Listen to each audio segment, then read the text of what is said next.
আজকে এসেছিলাম হচ্ছে সিসি2 তে শপিং করতে, আর এসে দেখছি যে শ্রীহরির একটা কন্টেস্ট চলছে। আমিও কিন্তু এই কন্টেস্টে পার্টিসিপেট করেছিলাম, যেখান থেকে আমি একটা এরকম সুন্দর গিফট ভাউচার পেয়ে গেছি। তো চলো এবার তোমাদের সাথে শেয়ার করি আমাকে এই কন্টেস্টে কি প্রশ্ন করা হলো। আরেকজন কন্টেস্টেন্ট পেয়ে গেছে খুব মিষ্টি দিদির নাম জানবো।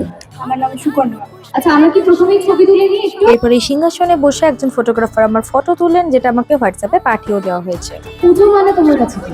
পুজো মানে আমার কাছে প্রচন্ড পজিটিভিটি, সারা বছরের একটা অপেক্ষা, ফ্যামিলির সঙ্গে হই হুল্লোড় করা আর জমিয়ে পেট পুজো। তোমাকে বলা হয় মা দুর্গার একটা স্টাইল করতে হবে, শাড়ি পরানো যাবে না, শাড়ি বাদ দিয়ে, শাড়ি তো মায়ের ভিজুয়াল সেলফ বাদ দিয়ে কিছু আলাদাভাবে মাকে সাজাতে হবে। তাহলে তুমি কি কি বেছে নেবে মাকে সাজানোর জন্য? আমাদের সর্বোচ্চ বিচারক যিনি, সেই পোশাকটা যাতে উনি পরেন, যাতে প্রত্যেকে সমানভাবে মানে বিচার পায়। তো আমি ওনাকে বিচারকের পোশাকে দেখতে চাই। একদম। যদি মা দুর্গার সঙ্গে কোনো এক দেবতাকে ডাকতে চাও এবং তুমি ডাকলে তিনি আসবেনই, তাহলে কোন দেবতাকে ডাকবে?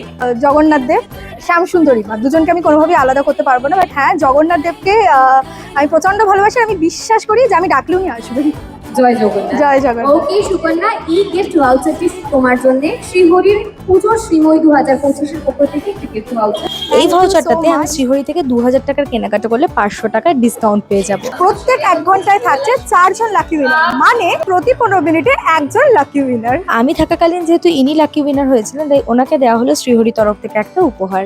আমার মা শ্রীহরি থেকে অনেক গয়না কিনেছে, আমি এই পুরস্কারটা পেয়েছি শুনে আমার মা ভীষণ খুশি হবে। তোমরাও কিন্তু ঝটপট করে চলে এসো, এটা আজকে আর কালকেই চলবে। কালকে পুরো দিনটা আছে, তো বন্ধু বান্ধব ফ্যামিলি মেম্বার নিয়ে সবাই সিসিতে চলে এসো, জমিয়ে ঘোরাফেরা করো, কেনাকাটা করো, সাথে এরকম গিফট ভাউচারও পেয়ে যাও।